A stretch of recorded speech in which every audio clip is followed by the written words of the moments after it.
Last ক্লাসে একটা question ছাড়া হয়েছিল about speed of light.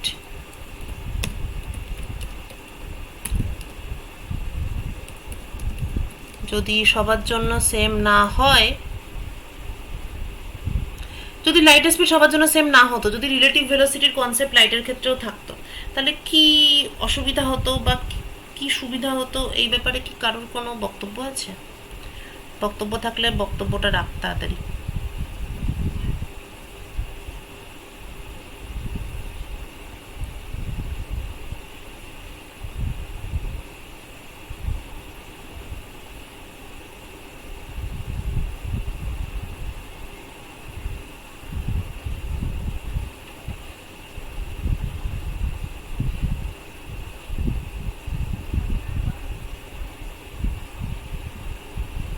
Hello, কি মুশকিল, আমার কথা শোনা যাচ্ছে তো? ওটা তো বুঝতে পারছি না কিছু না বললে। আমার কথা শুনতে পাচ্ছিস? হ্যাঁ ম্যাম, কথা শোনা যাচ্ছে। ও আচ্ছা, কিন্তু তুই তো আছিস বাসে, বাকিদের অবস্থাটা কি? হ্যাঁ হ্যাঁ হ্যাঁ হ্যাঁ। ও, ওকে ওকে। আচ্ছা, এই আচ্ছা, লাইটের ব্যাপারে কিছু কারোর এমনি মানে কি কোনো কিছুই মনে হয়নি? মানে উল্টো পাল্টা মনে হলেও চলবে?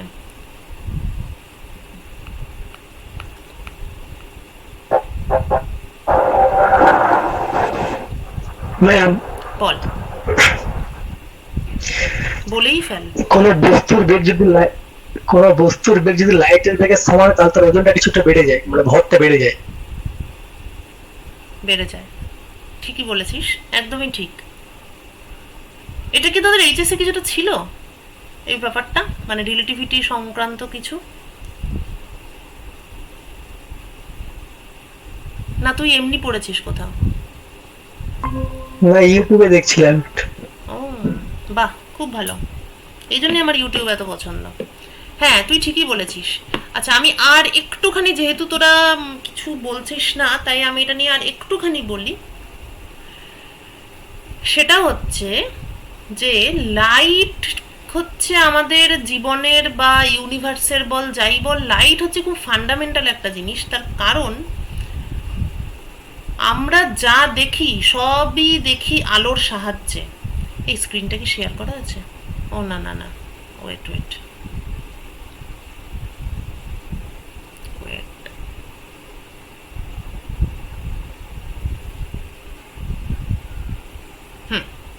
হ্যাঁ, আমার বক্তব্যটা হচ্ছে, মানে একটা ক্লু দিচ্ছি আমি, মোটেও অ্যান্সারটা বলবো না। এটার কোনো অ্যান্সার হয় না, এটা একটা ভাবনা, যে যেমন খুশি ভাবতে পারে।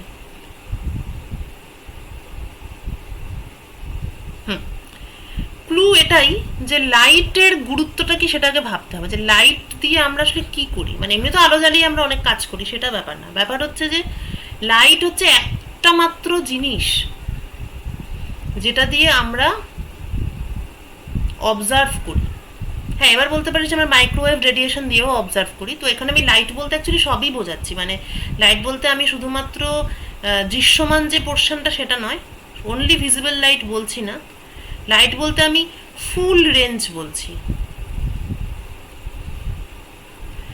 মানে radio wave, microwave, infrared, ultraviolet, অতিবেগুনি রশ্মি, এটা তো আমরা সবাই জানি। তো এই যে পুরো যে রেঞ্জটা, তো মানে মানুষ এমনভাবে তৈরি, বা প্রাণী, যে কোনো প্রাণী, যে সব কিছুকেই ইলেকট্রোম্যাগনেটিক ওয়েভের সাহায্যে দেখা হয়। ঠিক আছে? ফলে এই লাইট ব্যাপারটা কিন্তু আর পাঁচটা অবজেক্টের মতো নয়। মানে এটা হতেই পারে যে লাইট মানে হচ্ছে এক ঝুড়ি ফোটন,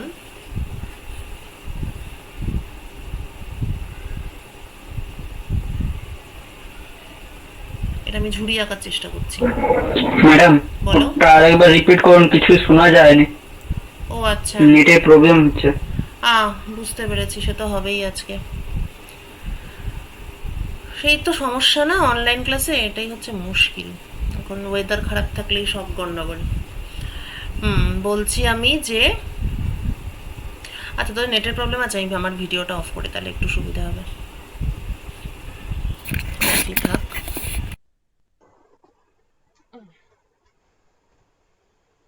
হ্যাঁ, বলছি যে লাইট হচ্ছে আমাদের মানে একটা কালেকশন অফ ফোটনস, কিন্তু এই ফোটনগুলোকে আর পাঁচটা অবজেক্টের মতো ভাবলে হবে না, এটাই আমি বলতে চাইছি। কারণ মানে ফোটনটা এমন একটা জিনিস যেটা দিয়ে, মানে ধর দুটো লোক এ আর বি, এ একটা স্পিড নিয়ে চলছে, বি একটা স্পিড নিয়ে চলছে, এবং ফোটন একটা স্পিড নিয়ে চলছে। তো আমার বক্তব্য হচ্ছে, মানে আমার কোশ্চেনটা ছিল যে যেমন এর সাপেক্ষে বি এর, এবার ধর এর স্পিড হচ্ছে ভি এ, বি এর স্পিড ভি বি, আর ফোটনের স্পিড হচ্ছে সি। তো আমরা কি বলি, এর রেসপেক্টে বি এর ভেলোসিটি হলো গিয়ে ভিবি মাইনাস ভিএ, তাই তো, রিলেটিভ ভেলোসিটি। কিন্তু এর রেসপেক্টে সি এর ভেলোসিটিটা কিন্তু সি মাইনাস ভিএ হয় না, ঠিক আছে? আইনস্টাইন পুরো ব্যাপারটাকে চেঞ্জ করেছেন, এবং ব্যাপারটা এই যে মানে ইউনিভার্সের এটা রুল যে লাইটের স্পিড কিন্তু কখনো রিলেটিভ টু আদার্স হয় না। এদের দুজনের মধ্যে রিলেটিভ ভেলোসিটির কনসেপ্ট থাকবে, কিন্তু লাইটের স্পিড দুজনের জন্যই সি থাকবে। খুবই অদ্ভুত একটা ব্যাপার। আমার প্রশ্নটা ছিল যেটা কেন, মানে কেন মানে হচ্ছে যে এটা কিভাবে আমরা জাস্টিফাই করতে পারি, যে মানে এটা তো কমন সেন্সের সঙ্গে তো ম্যাচ করতে হবে। মানে আমরা বই খুলে থিওরিটিক্যালি অনেক কিছুই পড়তে পারি, কিন্তু সেটা কোথাও একটা আমাকে কমন সেন্সের সঙ্গে সেটাকে একই হতে হবে সেটাকে, রাইট? তো আমার প্রশ্নটা ছিল এই যে লাইটকে আমি হঠাৎ করে বললাম, আমি বলিনি, আইনস্টাইন বলেছিলেন যে না, লাইটটা এরকম হবে না, রিলেটিভ ভেলোসিটির কনসেপ্ট লাইটের ক্ষেত্রে আসবে না, লাইটের একটা ফিক্সড ভেলোসিটি আছে এবং সেটা সবার জন্যই এক। আমার কোশ্চেনটা ছিল যে সবার জন্য যদি এক না হতো তাহলে কি অসুবিধে হতো। তো সেটা ভাবার ক্ষেত্রে আমি তোদেরকে একটা হেল্প করছি ক্লু হিসাবে। মানে মনে কর যে তোরা যা যা পড়েছিস এবং যা যা দেখেছিস সেগুলো তোরা কিচ্ছু জানিস না, একদম জাস্ট মনে কর যে একদম বাচ্চা বয়সে যখন পড়াশোনা শুরু করেছিলি তখনকার কথা বলছি, তখন যে লোকে প্রচুর প্রশ্ন করে সেই সময়কার কথা বলছি। সেই রকম জায়গা থেকে এটা ভাববি যে দুটো লোক, তাদের মধ্যে রিলেটিভ ভেলোসিটি আমি বলছি, অথচ ফোটনও তো আরেকটা জিনিস যে সি স্পিডে চলছে।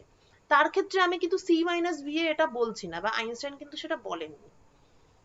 তো সেটাতে মানে এটা কি ঠিক হলো, মানে লাইটটাকে সবার জন্য, লাইটের স্পিডটা সবার জন্য এক, এটা বলে দেওয়াটা এটা কি ঠিক? বা যদি মনে হয় যে না এটা ভুল, লাইটের ক্ষেত্রেও রিলেটিভ ভেলোসিটির কনসেপ্ট থাকা উচিত, তাহলে আমার প্রশ্ন হচ্ছে যদি যদি লাইটের স্পিড রিলেটিভ হতো, রিলেটিভ টু সামথিং, লাইটের স্পিড যদি রিলেটিভ হতো তাহলে আমাদের পৃথিবীটা কেমন হতো?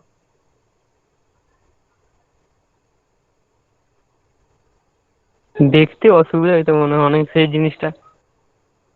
দেখতে অসুবিধে হতো, আর আরো স্পেসিফিক করে বলছি কোশ্চেনটা, লাইটের স্পিড যদি রিলেটিভ হতো এক একটা লোকের জন্য এক এক রকম, তাহলে পৃথিবীটাকে কেমন দেখাতো? এর জন্য পৃথিবী যেমন হতো, বিয়ের জন্য কি পৃথিবীটা সেরকমই হতো? এর পৃথিবী আর বিয়ের পৃথিবী, শতরূপা বাসে আস্তে আস্তে যেমন দেখছে, অমরেশ যেরকম দেখছে, শুভঙ্কর, রবিচরণ, শুভম, এই ক্লাসে এখন একদম আমাকে নিয়ে 6টা লোক আছে, আমরা 6টা লোক যে 6টা পৃথিবী দেখবো সেটা কি একই রকম হবে, না আলাদা হবে? আলাদা হলে কেন আলাদা হবে, কোন জিনিসটা আলাদা হবে? একটা জিনিস বলছি, এটা শেখার জন্যই বলছি, which things would have been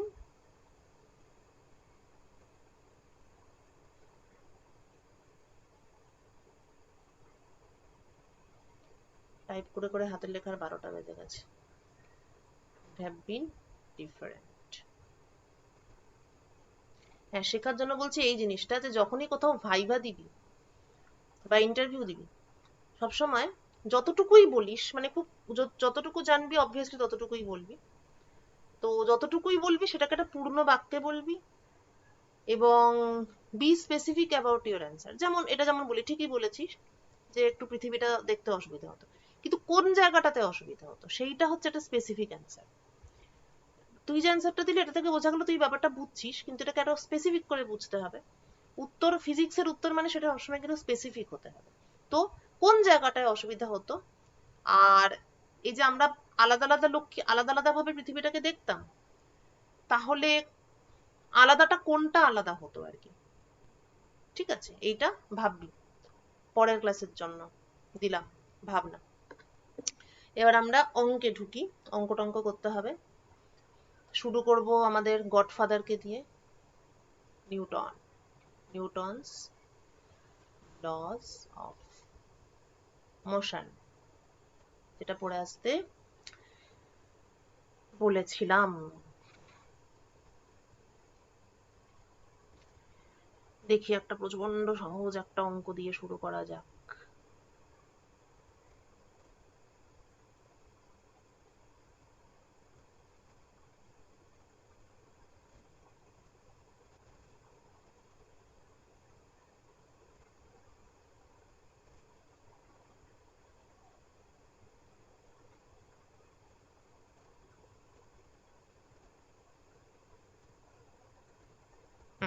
আচ্ছা দেখি,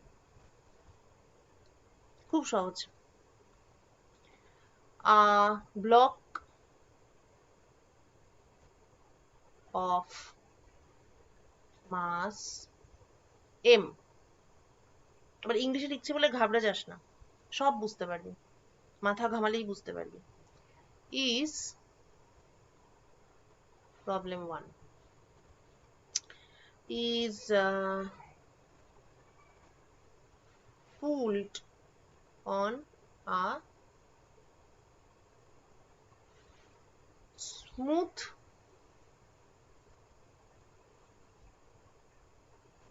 horizontal table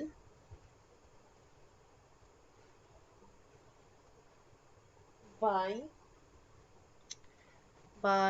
a string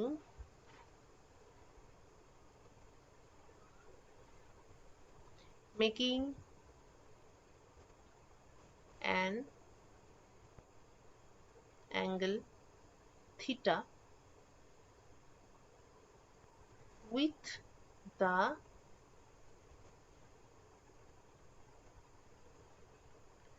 horizontal block of mass m is pulled, টানা হয়েছে, ব্লক অফ মাস এম এটাকে টানা হয়েছে, কিসের উপর টানা হয়েছে? On a smooth horizontal table, টেবিলটা স্মুথ তার মানে ফ্রিকশন নেই, টেবিলটা এঁকে ফেলি। ওকে, বাই আ স্ট্রিং, সুতো দিয়ে টেনেছি। স্ট্রিংটা কিভাবে আছে? Making an angle theta with the horizontal, horizontal এটা, তার সঙ্গে থিটা কোণে সুতোটা আছে।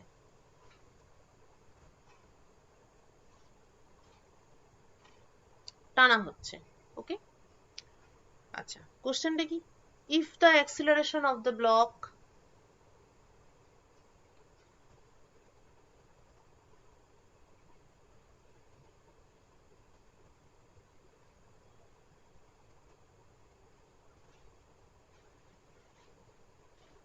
is a,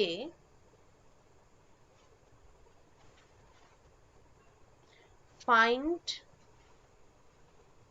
the force applied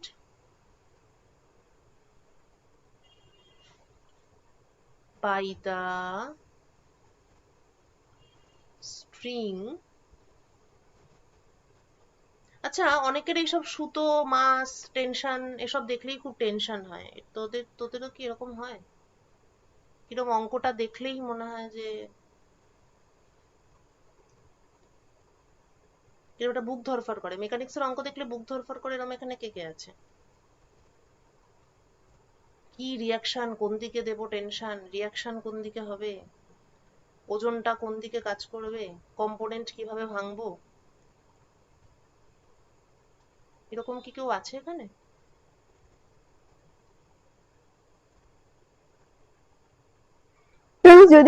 ma'am যদি বুঝতে পারি তাহলে ঠিক আছে, যদি না বুঝতে পারি তখন প্রচন্ড ভয় লাগে। তখন ভয় লাগে, ওকে ওকে। না হ্যাঁ সেটা তো, হ্যাঁ সেটা তো ঠিকই, কিন্তু আমি বলছি অঙ্কটা দেখেই মনে হয় আমার দ্বারা হবে না, এরকম কি কেউ আছে এখানে?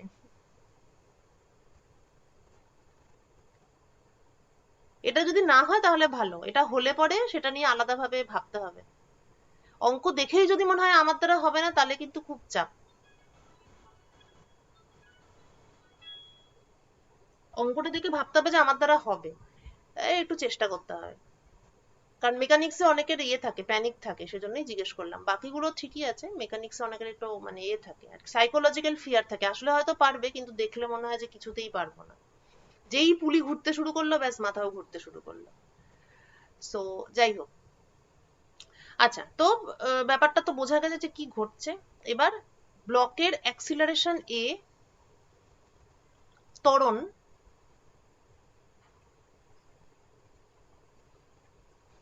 বলে দিয়েছে, কি বার করতে হবে? Find the force applied by the string. সুতোটা কতটা বল প্রয়োগ করছে সেটা বার করতে হবে, এবং টেবিলটা ব্লকের উপর, এটা টেবিল, ব্লকের উপর কতটা বল প্রয়োগ করছে সেটা বার করতে হবে। প্রথমে ফ্রি বডি ডায়াগ্রামটা এঁকে আমাকে কিভাবে দেখাবি? হোয়াটসঅ্যাপে পাঠা, আর কিভাবে আর দেখা যাবে, হোয়াটসঅ্যাপেই দেখতে হবে। প্রথমে আমাকে ফ্রি বডি ডায়াগ্রামটা, আমি উত্তর চাই না, ইকুয়েশন চাই না, প্রথমে আমি ফ্রি বডি ডায়াগ্রামটা দেখতে চাই। ফ্রি বডি ডায়াগ্রামটা এঁকে কেউ যদি এখানে স্ক্রিন শেয়ার করে দেখাতে পারি সবচেয়ে ভালো হয়, বাকিরাও দেখতে পাবে, আর নিতান্ত না হলে আমাকে হোয়াটসঅ্যাপ কর। ফ্রি বডি ডায়াগ্রামটা আগে আমাকে দেখা।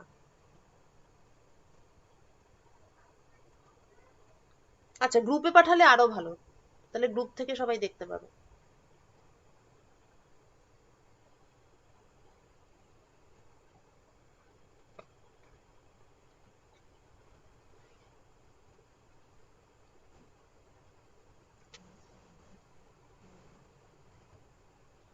তো বাবা কি নক করবে?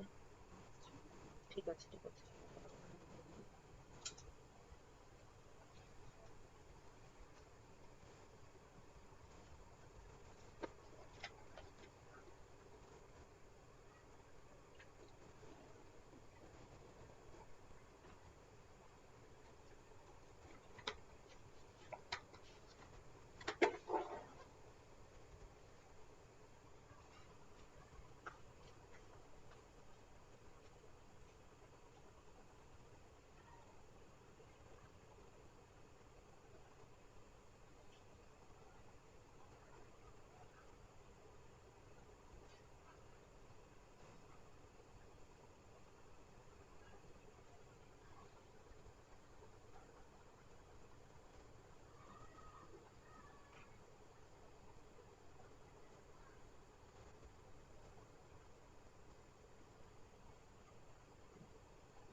বাহ,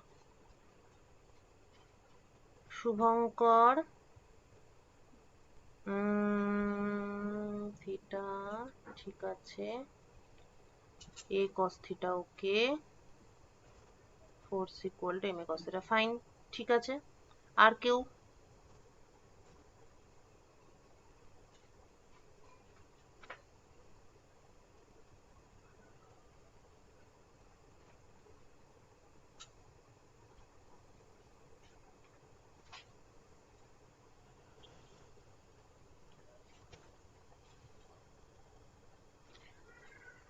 আচ্ছা, ফ্রি বডি ডায়াগ্রাম মানে হচ্ছে, ও আচ্ছা, এটা আমার একটু বলে দেওয়া উচিত ছিল নাকি। এটাকে কি বলে, মুক্ত বস্তু চিত্র? আমার ঠিক খেয়াল নেই। ফ্রি বডি ডায়াগ্রাম মানে হচ্ছে ফোর্স গুলো থাকবে, ঠিক আছে? যতগুলো ফোর্স এই সিস্টেমে, এই বডির উপরে কাজ করছে,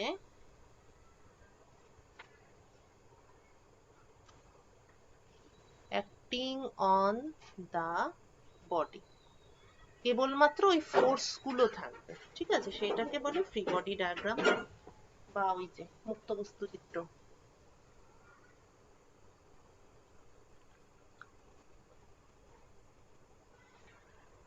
আচ্ছা, অমরেশ, পশ্চিমবঙ্গ সরকার দপ্তর।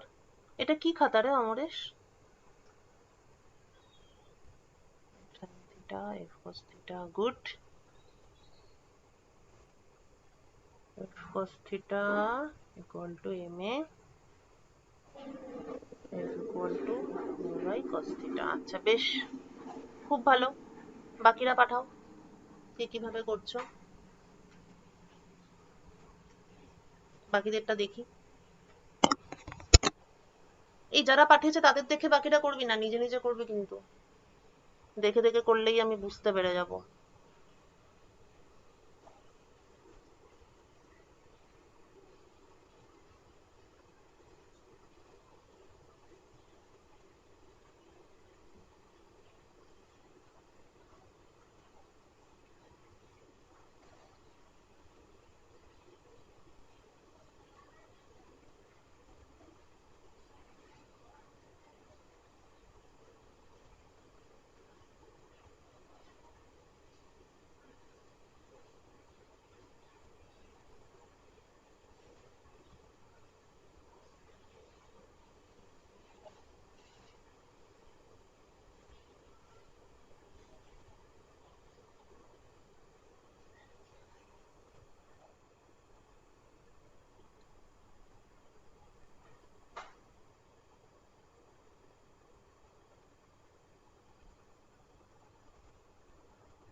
রবি,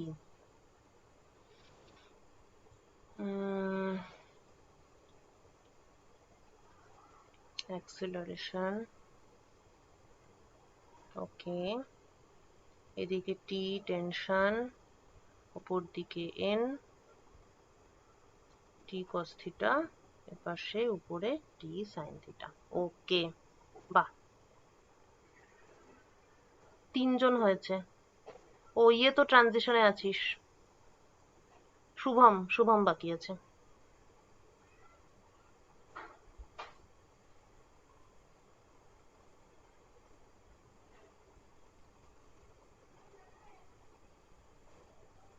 গুড, গুড ট্রাই।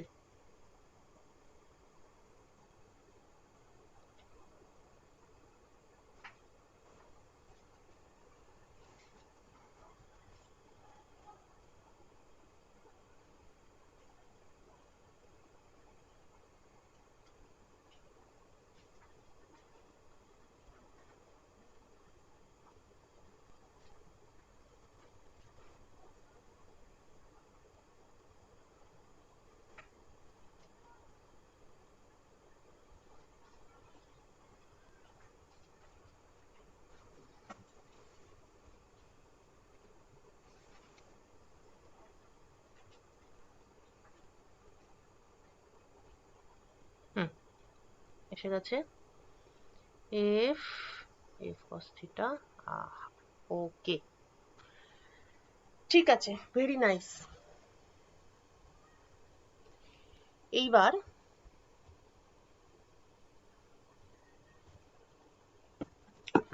প্রচন্ড মন দিয়ে শোন।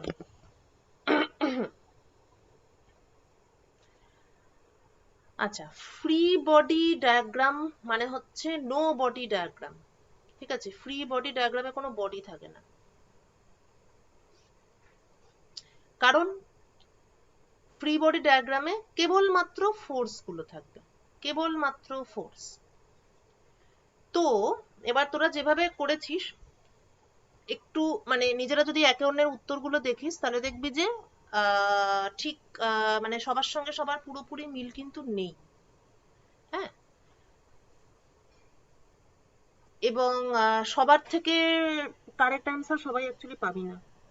কারেক্ট অ্যান্সার আসবে হচ্ছে কারোটাই 100% কারেক্ট নয় in fact.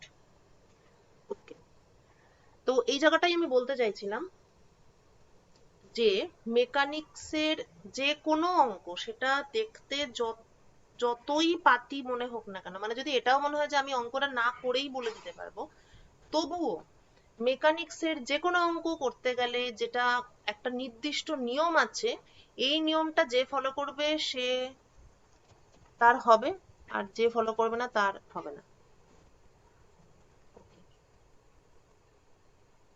Step 1, identify forces,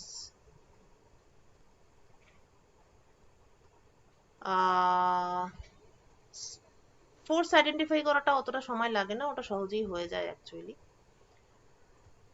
step 2, এইটা একটু চাপ, সেটা হচ্ছে আইডেন্টিফাই দেয়ার ডিরেকশনস।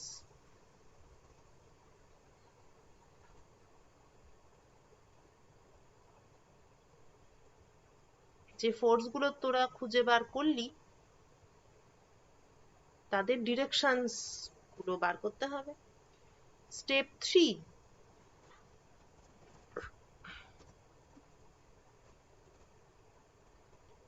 ড্র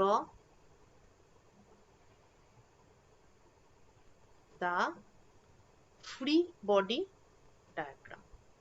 এই স্টেপ ফলো না করে কেউ যদি সময় বাঁচানোর জন্য ডাইরেক্ট অঙ্কে ঢুকে পড়ে এবং বিভিন্ন ফর্মুলা লিখতে থাকে, তাহলে কিন্তু আমি বলে দিলাম সময় বাঁচার তো প্রশ্নই নেই, উল্টে সব ঘেটে যাবে। হয়তো একটা দুটো অঙ্ক লাখে বেরিয়ে যেতে পারে, কিন্তু বেশিরভাগ অঙ্কের ক্ষেত্রে সেটা হবে না। কিন্তু এই 3টে স্টেপ ফলো করে যদি অঙ্ক করা প্র্যাকটিস করিস, মেকানিক্সের অঙ্ক হার্ডলি ভুল হবে, ভুল হবেই না। 80% 90% অঙ্কই দেখবি কারেক্ট হচ্ছে, যেগুলো খুব কঠিন সেগুলো হয়তো হবে না, আদারওয়াইজ হবে। এই 3টে স্টেপ যদি কেউ কারেক্টলি করে অঙ্ক মিলবেই। এই অঙ্কটার ক্ষেত্রে আইডেন্টিফাই দ্য ফোর্সেস, কি কি ফোর্স আছে এখানে। অবজেক্ট আছে, অবজেক্ট আছে টেবিলের উপর এবং এটাকে টানা হচ্ছে, অবজেক্টের অ্যাক্সিলারেশন কি। একটু যদি সিচুয়েশনটা ভাবিস,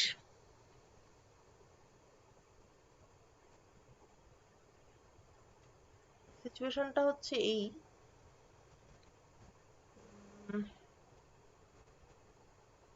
দেখাই, একটু দাঁড়া 1 মিনিট।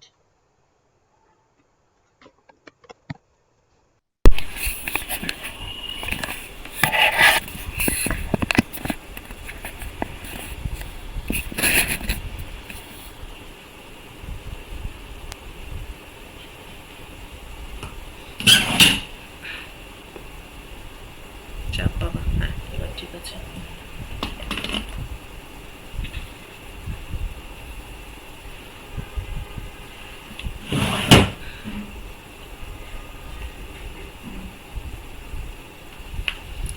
সিচুয়েশনটা হচ্ছে যে এটা আমার টেবিল, আর এটা হচ্ছে অবজেক্ট, আর এটা হচ্ছে সুতো। হ্যাঁ, তো অবজেক্টটা ভালো করে দেখ, অবজেক্টটা টেবিলের উপর আছে। আচ্ছা, এটা অবজেক্টটাকে এভাবেই রাখছে, আমি অবজেক্টটা টেবিলের উপর আছে, সুতোটাকে টেবিলের সঙ্গে আমি একটা অ্যাঙ্গেল করছি এবং আমি এটাকে এভাবে টানছি। বুঝতে পারলাম? এটা টেবিল, এটা অবজেক্ট।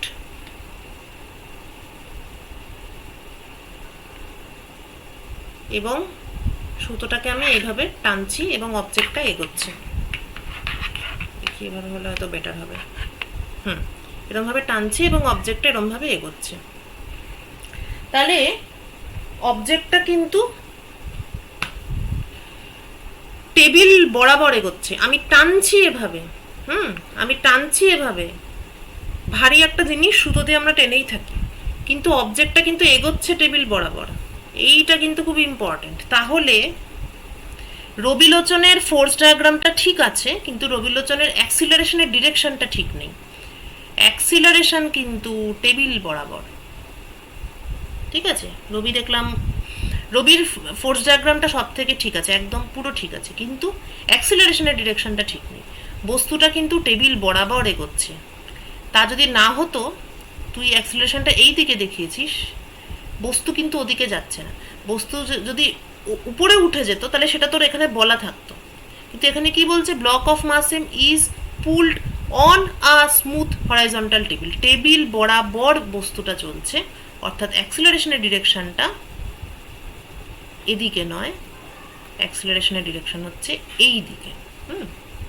আচ্ছা, এবার আসি ফোর্স। আমাদের স্টেপ 1, আইডেন্টিফাই দ্য ফোর্সেস।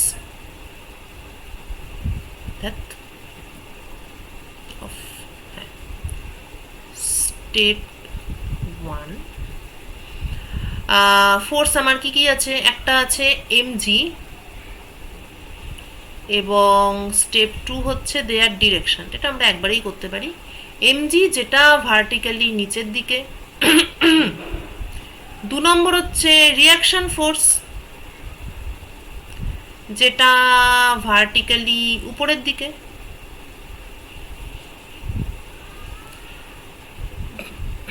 ভিডিওটা অফ করি, ভিডিওটার দরকার নেই।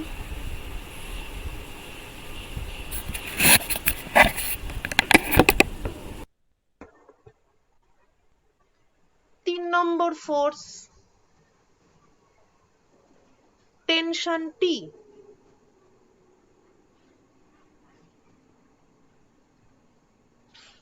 টেনশন টি কাজ করবে কোন দিকে? অবভিয়াসলি সুতো বরাবর। এই টেনশন নিয়েও আবার কিন্তু অনেক গল্প বলা যায়, অবশ্য আজকে আমি বলবো না, আজকে আমি অঙ্ক করাচ্ছি। ঠিক যেমন রিয়াকশন ফোর্স, তার যেমন একটা ফিজিক্যাল অরিজিন আমরা ব্যাখ্যা করলাম। কিভাবে ব্যাখ্যা করলাম? না, টেবিলটার উপরে এরম অ্যাটম আছে যারা পরস্পরের সঙ্গে স্প্রিং দ্বারা যুক্ত, স্প্রিং গুলোকে চেপে দেওয়া হচ্ছে, তাই তারা উপরের দিকে ফেরত যাওয়ার চেষ্টা করছে, সেই জন্য তারা রিয়াকশন ফোর্স অ্যাপ্লাই করছে। একই রকম ভাবে একটা সুতোকে যখন টানা হয়, আমরা তো সুতো দেখলেই টি দিয়ে দিলাম, এটা অবজেক্ট, এটা সুতো, এদিকে টানছি, তার মানে এদিকে টেনশন টি। এটাকেও আমি যদি অ্যাটমিক লেভেলে ভাবার চেষ্টা করি, অর্থাৎ একটা সুতো মানে একটা লাইন বরাবর অনেকগুলো অ্যাটম স্প্রিং দ্বারা যুক্ত। এবার এখানে আমি জুড়ে দিয়েছি একটা অবজেক্ট, এবং আমি এদিক থেকে এটাকে টানছি। টানছি মানে কি করছি? এই অ্যাটমটাকে ধরে টেনে দিলাম। অ্যাটমটাকে ধরে টানলাম মানে কি হলো? এই স্প্রিংটা দৈর্ঘ্যে বৃদ্ধিপ্রাপ্ত হলো। ওর একটা ইলাস্টিক প্রপার্টি আছে, তাই না? ও নিজের অরিজিনাল লেন্থ বজায় রাখার চেষ্টা করবে। তাহলে এদিক থেকে অ্যাটমকে টেনে দিলাম, লেন্থটা বেড়ে গেল। ও এদিক থেকে নিজের লেন্থটা একই জায়গায় রাখার চেষ্টা করবে, অর্থাৎ এই অ্যাটমটাকে ও আবার এপাশে একটু টানার চেষ্টা করবে। এইরকম ভাবে ভাবে একটা টানা ঠেলা একটা পরিস্থিতির সৃষ্টি হবে। তার ফলেই টেনশন নামক ফোর্সের উৎপত্তি। তাহলে রিয়াকশন ফোর্সিবল, টেনশন ফোর্সিবল, এরা সবাই কিন্তু আসছে because of the atomic bonds. because of the atomic bonds. Tension নিয়ে অনেক কথা বলা যায়, টেনশনের উপর একটা পরে ক্লাস নেব, এখন টেনশন নিয়ে টেনশন করার দরকার নেই। তো এই অ্যাটম টানা হ্যাচড়া করে ওই বস্তুর উপর একটা অতিরিক্ত ফোর্স, কেন? বিকজ অফ দ্য সুতো। তাহলে এই তিনটে ফোর্স আছে এবং তাদের ডিরেকশন আমরা জানি। তাহলে এবার স্টেপ 3 হচ্ছে, ম্যাম আরেকবার রিপিট করুন না, প্রচন্ড নেটের প্রবলেম হচ্ছে। ওকে ওকে ওকে বলছি। এই ভিডিওতে তোরা সবই পেয়ে যাবে, যদিও চিন্তার কোনো কারণ নেই। স্টেপ 1 আর স্টেপ 2 হচ্ছে আমাকে ফোর্স গুলো বুঝতে হবে, identify the forces, identify there directions. হ্যাঁ, তাহলে প্রথমে হচ্ছে ফোর্স কি কি আছে। প্রথম আছে পৃথিবী, সবাইকে নিচের দিকে টানছে, তাহলে সোজাসুজি নিচের দিকে mg। দ্বিতীয়ত হচ্ছে টেবিল, কারণ কি? কারণ টেবিল হচ্ছে অ্যাটমের সমষ্টি, এরকম লম্বালম্বি, তো তার উপর একটা মাস বসেছে, সে অ্যাটমটাকে নিচের দিকে চাপছে। ন্যাচারালি স্প্রিংটা সংকুচিত হবে এবং সংকুচিত হলেই সমস্ত স্প্রিং আবার উপর দিকে পট করে লাফিয়ে ওঠার চেষ্টা করে। তো উপর দিকে একটা ফোর্স অ্যাপ্লাই করছে, সেটা হচ্ছে এন, রিঅ্যাকশন ফোর্স বা প্রতিক্রিয়া বল। এইভাবে ভাববি সবসময়, তাহলে কনসেপ্টটা পুরো মাথার মধ্যে ঢুকে যাবে। তাহলে সোজা উপরের দিকে এন, সোজা নিচের দিকে এমজি। এরপর কি সুতো দিয়ে আবার টানছি, তো সেটাও তো একটা অ্যাটম, সুতো দিয়ে টানছি এই ডিরেকশনে, তার মানে এফেক্টিভলি এই ডিরেকশনে আমি কি করেছি, এই আমার ছিল অবজেক্ট, তার সঙ্গে সুতোটাকে বেঁধে দিয়েছি। তো সুতো মানেও তো বেসিক্যালি অ্যাটম, এই একটা অ্যাটম, তারপর একটা স্প্রিং, আবার একটা অ্যাটম, আবার একটা স্প্রিং, আবার একটা অ্যাটম। তো আমি যখন একে টানলাম, তাহলে স্প্রিংটা তো লেংথে বেড়ে গেল, যেই লেংথে বেড়ে গেল ও তো আবার আগের লেংথে যাওয়ার চেষ্টা করবে, এবং লেংথে বেড়ে গেল আবার এর সঙ্গে অ্যাটাচড আছে, তাহলে ও আবার ওকে এদিকে টানবে, এই স্প্রিংটা লেংথে বাড়বে, সে আবার একে ওপাশে টানবে, এরকম করে টানা ঠেলা একটা পরিস্থিতির সৃষ্টি হবে। তারপর আরো আরো অনেক কিছুই হবে, কিন্তু সেটা আমি এখানে বলছি না। মানে টেনশনের উৎপত্তিটা, ফিজিক্যালি টেনশনের উৎপত্তি হয় এই অ্যাটমিক বন্ডগুলো একটা মানে কি বলবো, মানে ইকুইলিব্রিয়াম লেংথ থাকে। মানে আমি বলতে চাইছি যে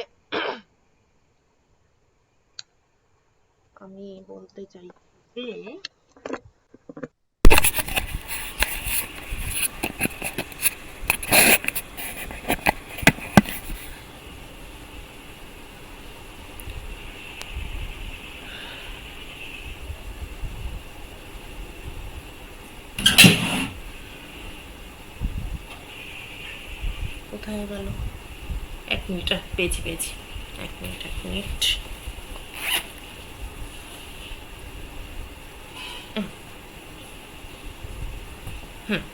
আমি বলতে চাইছি যে ধর এই যেটা সুতো, হ্যাঁ, এই সুতো যখন মানে লুজ, তখন তখন তো এতে কোনো টেনশন নেই। টেনশন আমরা আছে কখন বলি, যখন এটা টান টান থাকে, রাইট? এবং আরো একটা জিনিস লক্ষ্য কর, টেনশনের ভ্যালুটা কিন্তু ফিক্সড নয়। যদি কিছুই লুজ থাকে তখন তো টেনশন 0, যখন আস্তে করে টানছি তখন টেনশনটা কম, যখন জোরে টানছি টেনশন বেশি। যদি খুব জোরে টানি সুতোটা ছিঁড়ে যাবে। এটাকে আমি ছিঁড়তে পারলাম না কারণ এটা যথেষ্ট শক্ত। তো এটাকে মানে কি বলা হয়, কি তোরা পড়ে এসেছিস, যে এর সঙ্গে যা ঝুলবে তার যা ওজন, টেনশনের পরিমাণটাও তাই। তার মানে কি, সুতোর টেনশন একটা ভেরিয়েবল জিনিস। যদি না টানি তাহলে কোনো টেনশন নেই, এরম টেনশন 0। যদি আস্তে করে টানি টেনশন অল্প, যদি বেশি টানি টেনশন বেশি, খুব জোরে টানলে টেনশন আরো বেশি এবং তারপর সুতোটা ছিঁড়ে যাবে। হ্যাঁ, এই হচ্ছে তাহলে টেনশন অ্যাকচুয়ালি কি, কোত্থেকে আসে টেনশন, টেনশনের ফিজিক্যাল অরিজিনটা কি?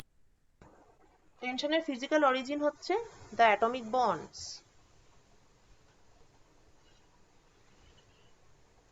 টেনশনের ফিজিক্যাল অরিজিন হচ্ছে এই যে অ্যাটমগুলো পরস্পরের সঙ্গে বন্ড দ্বারা যুক্ত, যেমন যেমন টানবি স্প্রিং গুলো তেমন তেমন এক্সটেন্ডেড হবে, তেমন তেমন ওরা ওদের আর কি যতটা মানে দৈর্ঘ্যটা বাড়বে সেই অনুযায়ী ওরা রেস্টোরিং ফোর্স অ্যাপ্লাই করবে। এবার যখন একটা মানে সুতোকে আমি টানছিলাম না, মানে একটা সুতো যখন ঢিলে অবস্থায় ছিল, তখন এরা একটা ইকুইলিব্রিয়াম পজিশনে ছিল। ইকুইলিব্রিয়াম মানে কি, হয়তো সবাই পরস্পরের থেকে x0 দূরত্বে ছিল, বা স্প্রিং গুলোর দৈর্ঘ্য ছিল x0। যেই আমি টানলাম তখন x0 বেড়ে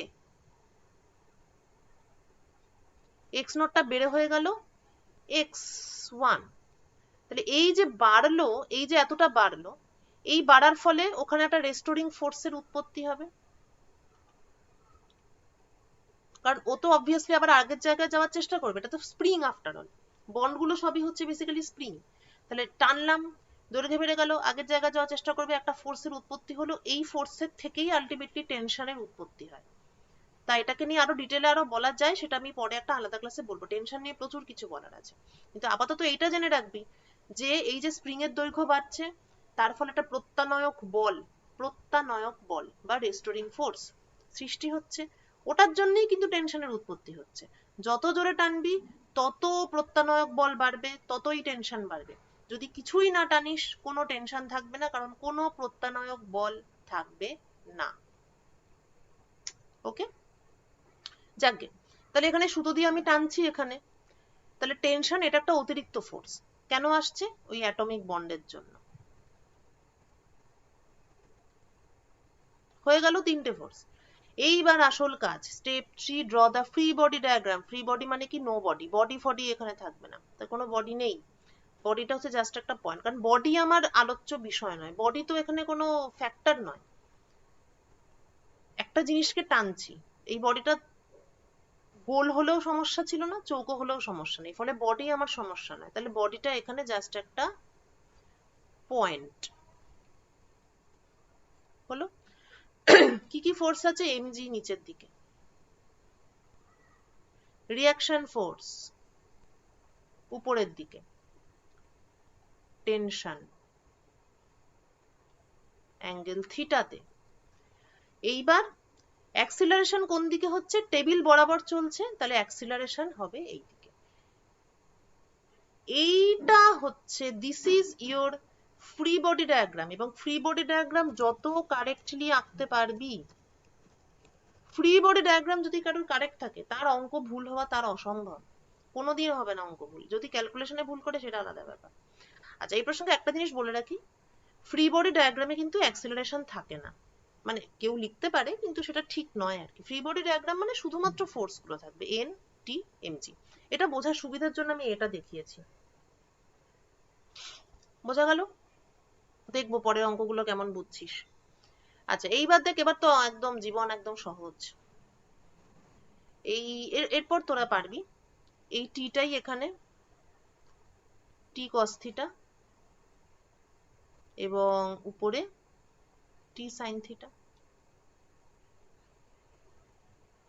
তাহলে এবার আমরা কি বলতে পারি? হ্যাঁ, ওয়াই অ্যাক্সিস বরাবর along y axis n plus t sin theta equal to mg, উপরের দিকে n, t sin theta, নিচের দিকে mg। আচ্ছা, x axis বরাবর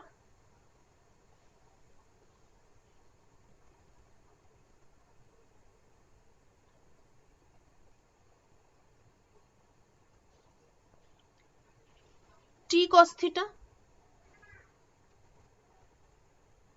equal to mass into acceleration, এই যে এদিকে অ্যাক্সিলারেশন, এদিকে ফোর্স, টি কস থিটা। হয়ে গেল ইকুয়েশন 1, ইকুয়েশন 2। এবার এদেরকে সলভ করে তোর অ্যান্সারটা বেরোবে। আচ্ছা, অমরেশ মনে হয় এই অ্যান্সারটাই দিয়েছিলি, কিন্তু একটু চট করে, force equal to m by cos theta. হ্যাঁ, অমরেশ রিয়াকশন ফোর্সটা দেখাসনি, আদারওয়াইজ তোর অ্যান্সারটা ঠিক আছে, কিন্তু তোকে যদি রিয়াকশন ফোর্স বার করতে বলতো তাহলে তো একটু ঘেটে যেত। আচ্ছা, শুভঙ্করের শুভঙ্কর বুঝেছিস তো তোর ভুল? হ্যাঁ যাচ্ছি, একটু দাঁড়া, 1 মিনিট আসছি, 1 মিনিট।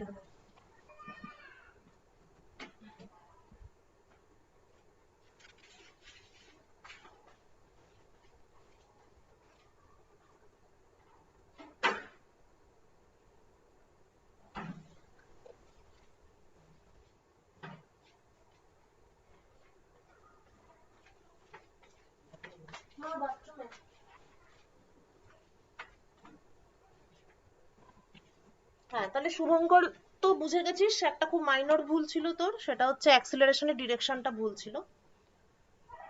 আর তো বাদ বাকি সবার সব ঠিকই আছে।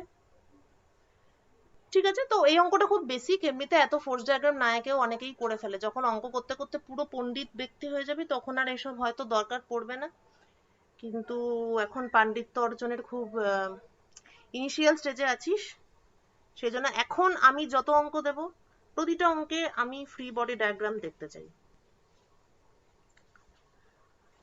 আচ্ছা,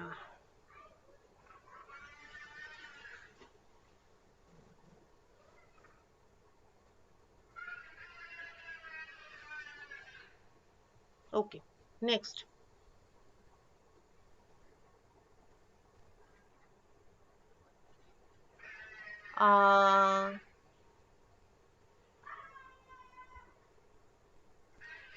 Pendulum is hanging from the ceiling of a car having an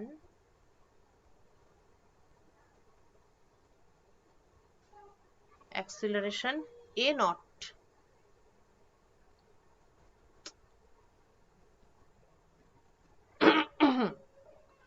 with respect to the road.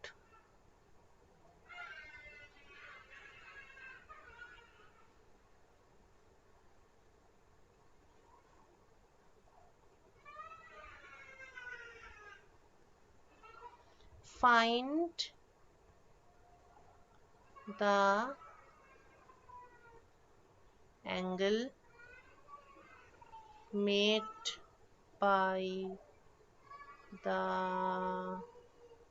string with the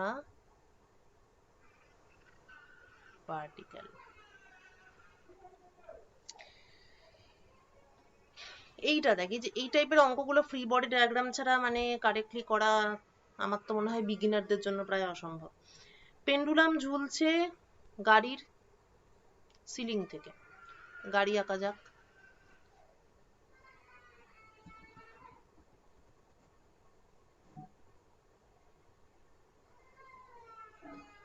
লাল গাড়ি,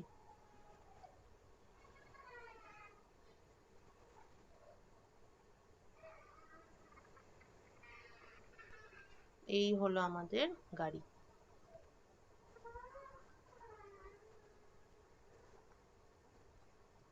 আচ্ছা, এবার কি বলছে, গাড়ির সিলিং থেকে একটা পেন্ডুলাম ঝুলছে, ফাইন। এটা হচ্ছে ভার্টিক্যাল দাগ। এবার গাড়িটা, এই car having an acceleration A not, তো এই গাড়িটা এ নট অ্যাক্সিলারেশনের সামনের দিকে এগিয়ে যাচ্ছে, গাড়ির ছাদ থেকে একটা পেন্ডুলাম ঝুলছে। এটা তো ডেইলি লাইফ এক্সপিরিয়েন্স থেকেই বোঝা যায় যে এটা পেন্ডুলামটা ভার্টিক্যাল থাকবে না, ঠিক আছে, একটা অ্যাঙ্গেল করে থাকবে। একটু ইমাজিন কর যে হাতে কিছু একটা ঝুলিয়ে আছিস, ধড়াক করে গাড়িটা চলতে শুরু করলো, পেন্ডুলামটা ব্যাক সাইডে বেঁকে যাবে।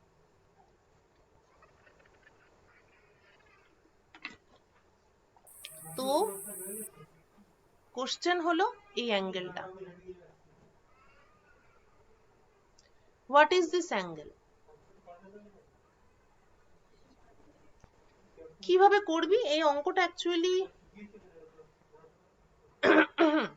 নন ইনার্শিয়াল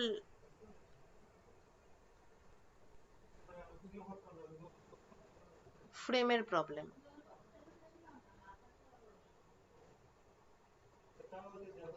ঠিক আছে, এই যে ইনার্শিয়া আর নন ইনার্শিয়া আর নিউটন, সে একটা মানে অসাধারণ একটা ব্যাপার, খুব মানে একটা ফ্যালাসি এটা, যে what is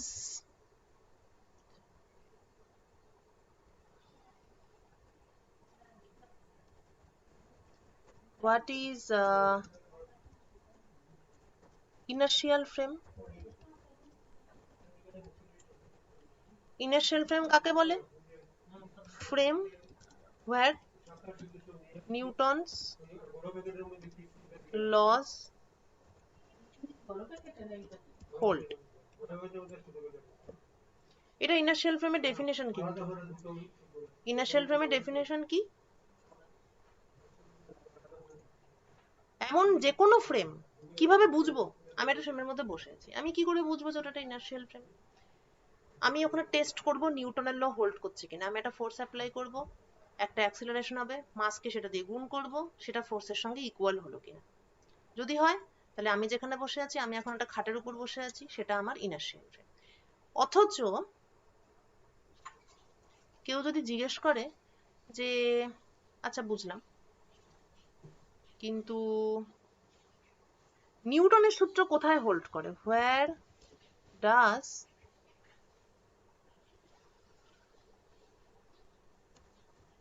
laws of Newton hold? নিউটনের সূত্র আমি কোথায় প্রয়োগ করতে পারি? উত্তর আসবে only in an inertial frame.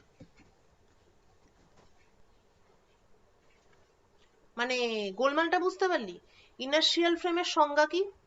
যেখানে নিউটনের সূত্র হোল্ড করে। নিউটনের সূত্র সংজ্ঞা বা নিউটনের সূত্র স্টেটমেন্টটা কি? ইনার্শিয়াল ফ্রেমে force equal to mass into acceleration. বোঝো ঠেলা। একটা ফ্রেম ইনার্শিয়াল কিনা কি করে বুঝবো? যদি সেখানে force equal to mass into acceleration হয়, তবে বুঝবো সেটা ইনার্শিয়াল ফ্রেম। আচ্ছা, force equal to mass into acceleration কখন হয়? যদি সেটা ইনার্শিয়াল ফ্রেম হয়। মানে ডেফিনেশনটাই প্রপার্টি, আবার প্রপার্টিটাই ডেফিনেশন। এইরকম একটা মানে চরমতম ঘেঁটে যাওয়া একটা ব্যাপার। মানে আলটিমেটলি যেটা বোঝা গেল, নিউটনের সূত্র তো আমরা কোনো জায়গা থেকে ডিরাইভ করি না। নিউটনের সূত্র কেউ আজ অব্দি ডিরাইভ করেছে? Force equal to mass into acceleration দেখাও, প্রমাণ করো। কেউ করেনি, রাইট? তো নিউটনের সূত্রটা আসলে একটা অ্যাবসলিউট একটা জিনিস, ওইটা ফিক্সড, ওটা ঠিক আছে। সেইটাকে ফিক্সড ধরে এইবার সেটা দিয়ে বাকি সবকিছুকে ব্যাখ্যা করা হচ্ছে। যেমন কি কোনটা ইনার্শিয়াল ফ্রেম? না, যেই ফ্রেমে নিউটনের সূত্র হোল্ড করছে, তার মানে আমি ধরেই নিচ্ছি নিউটনের সূত্র মানে নিউটনের সূত্রটা হচ্ছে একদম সঠিক, একদম কারেক্ট। মনে কর কোনো একজন কেউ মুনি ঋষি, যিনি ধ্যান করছেন, ধ্যান করতে করতে উপরের দিকে উঠে গেলেন। মানে অলৌকিক ঘটনা তো ঘটে। ধ্যান করতে করতে উনি উপরের দিকে উঠে গেলেন, ওই পার্লে মোনাকোর অ্যাডে দেখায় উপর দিকে উঠে গেল মোনাকোর বিস্কুট খেয়ে। তো পয়েন্ট হচ্ছে সেখানেও আমরা কি বলবো? আমরা কিন্তু বলবো না যে নিউটনের সূত্র ভুল। আমরা বড়জোর কি বলবো? নিশ্চয়ই উপরের দিকে কোনো একটা ফোর্স কাজ করছে, আমি হয়তো সেটাকে যৌগিক ফোর্স বলতে পারি, মানে বলছি আর কি। সায়েন্টিস্টরা তখন কি বলবে? উপরের দিকে কোনো একটা ফোর্স কাজ করছে, যেটা নিচের দিকের এমজি ফোর্সের বিরুদ্ধে ব্যাপারটাকে উপরের দিকে তুলে নিয়ে যাচ্ছে। তার মানে দেখ, তবুও আমি কিন্তু বলবো না যে নিউটনের সূত্রটা ভুল। নিউটনের সূত্র ক্যানট বি রং। এবার অন্য কিছু আছে মানেই সেখানে একটা ফোর্স আছে, বা নিউটনের সূত্র হোল্ড করছে না মানে ফ্রেমটা ইনার্শিয়ালি নয়। কোনো একটা জায়গায় যদি নিউটনের সূত্র হোল্ড করছে না এটা দেখা যায়, তার মানে এই ফ্রেমটা নন ইনার্শিয়াল ফ্রেম।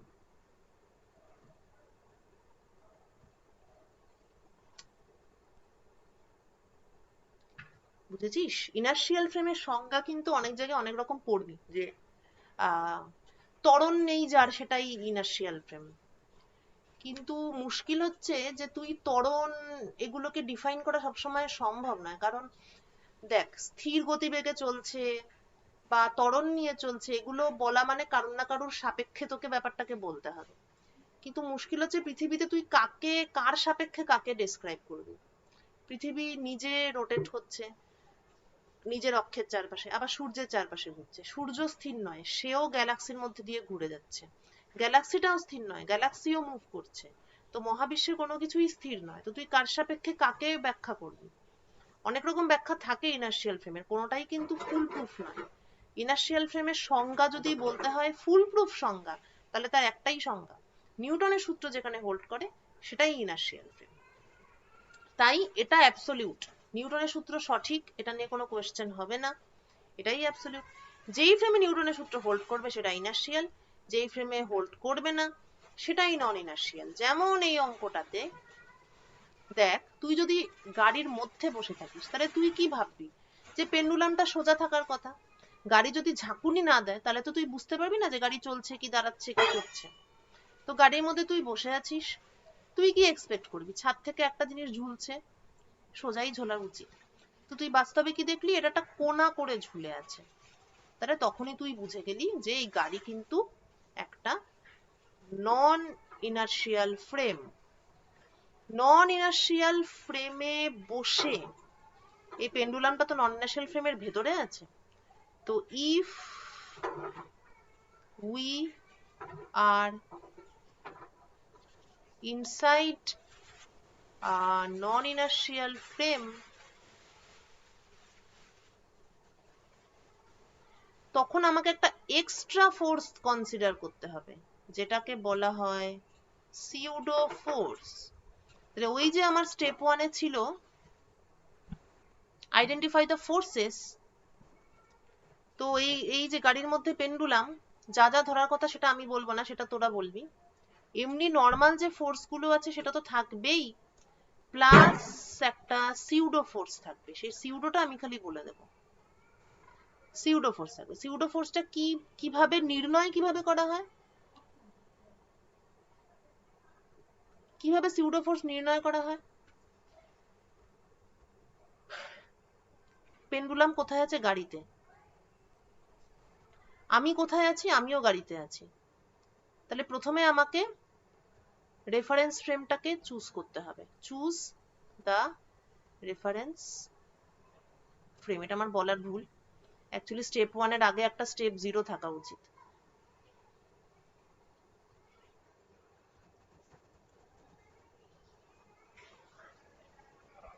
সেটা হচ্ছে choose the reference frame. Reference frame কিন্তু আমি আমার ইচ্ছে মতো চুজ করতে পারি, নির্দেশতন্ত্র, আমি কোথায় দাঁড়িয়ে আছি ইচ্ছে মতো চুজ করতে পারি। তবে একটু সুবিধাটাও দেখে নিতে হবে যে কোনটা চুজ করলে আমার সুবিধা।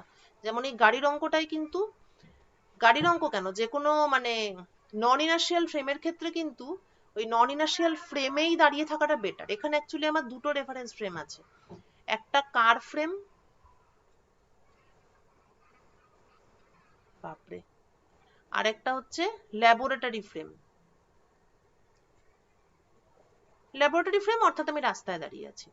কিন্তু এই ধরনের অঙ্কের ক্ষেত্রে সবসময় সুবিধা হচ্ছে যেটা নন ইনার্শিয়াল ফ্রেম সেটাকে চুজ করা, অর্থাৎ আমি গাড়িতে বসে আছি সেটা ভাবা। তাহলে গাড়ির ফ্রেমে যদি আমি বসে থাকি তাহলে আমার একটা সিউডো ফোর্স আসবে। সিউডো ফোর্সের ভ্যালুটা কি হবে না, গাড়িটা যদি ডান দিকে যায় এ নট অ্যাক্সিলারেশন নিয়ে, তাহলে সিউডো ফোর্সের ভ্যালু হবে উল্টো দিকে mass into acceleration of the car.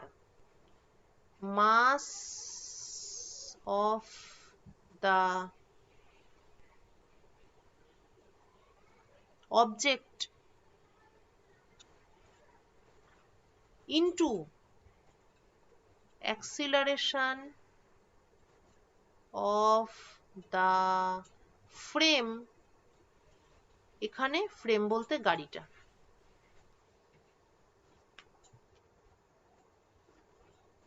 This is the value of pseudo force। তাহলে আমাদের এই অঙ্কটার ক্ষেত্রে identify the forces,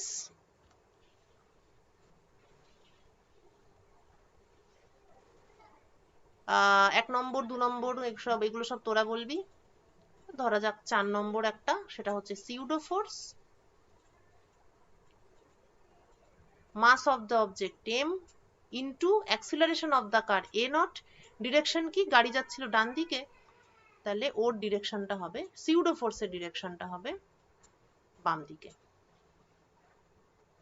opposite to the direction of A not. ঠিক আছে, তাহলে এই অঙ্কটা কমপ্লিট করে তোরা এক্ষুনি করে নে, হার্ডলি 10-15 মিনিট লাগবে। তাহলে অঙ্কটা কমপ্লিট করে, অর্থাৎ বাকি ফোর্সগুলো ক্যালকুলেট করে ফ্রি বডি ডায়াগ্রাম এঁকে আমাকে পাঠা।